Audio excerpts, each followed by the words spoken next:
Just wanted to touch back with you on this and talk about putting the timing chain cover on. On most engines, your timing chain cover needs to center off your harmonic balancer snout. So you need to install a damper before you tighten your bolts. I just have a center ring out of an old damper here, and you need the proper tools. Don't smack these on with a hammer and beat your thrust bearing out on your crank or damage the end of it or whatever. Use the proper press tools. And this tool I think costs about 50, 60 bucks or something. And it works on most engines. I had to make an adapter for an LS engine. Anyways, like I said, all these bolts are loose, the damper's loose. I got my gasket in there. I'm going to screw this in the crank. And what this does is it presses it on, and it presses on straight, and you're not having to beat on anything. Just take the tools, and press it on. Should have grabbed a regular wrench for the bottom, but it will. This is what I had here. I need to hone this one out where it's just a slip fit to be able to use this. I just hadn't got around to it. And this really don't have to be all the way on to do this. It's just lined it. That'd be plenty. The seal is centered by it now. And now you can go and kind of make sure it's even.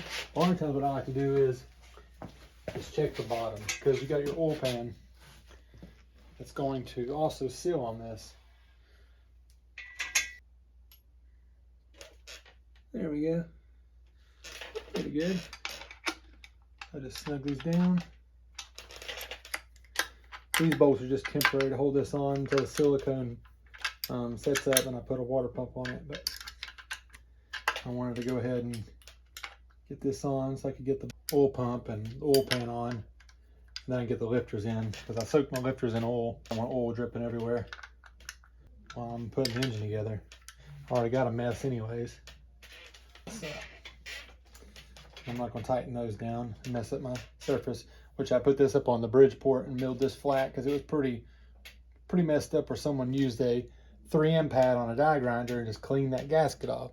The problem is when you do that, you ruin the whole thing.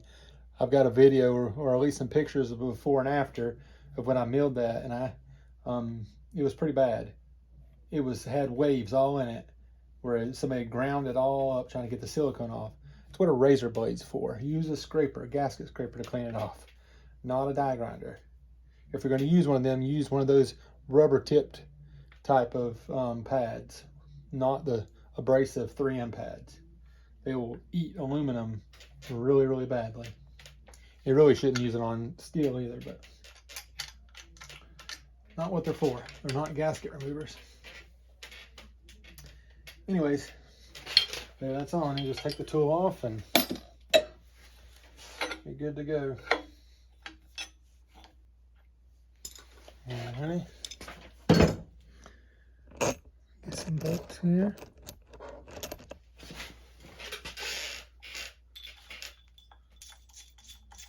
You don't have to tighten those up, just screw them in there pretty good. Lay a good thread engagement, and you're ready to pull it back off again.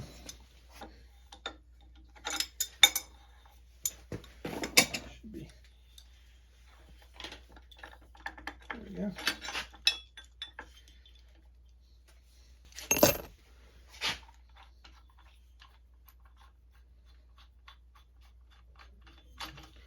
Pull this off.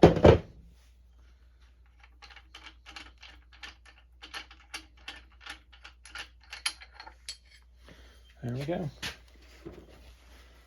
That's how you do it. That's on there. It's good to go. And I like using some high pressure lube when you're anytime I press fit.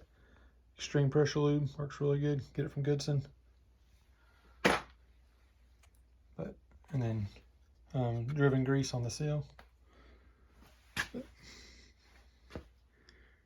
Good to go. All right, we'll catch you next time.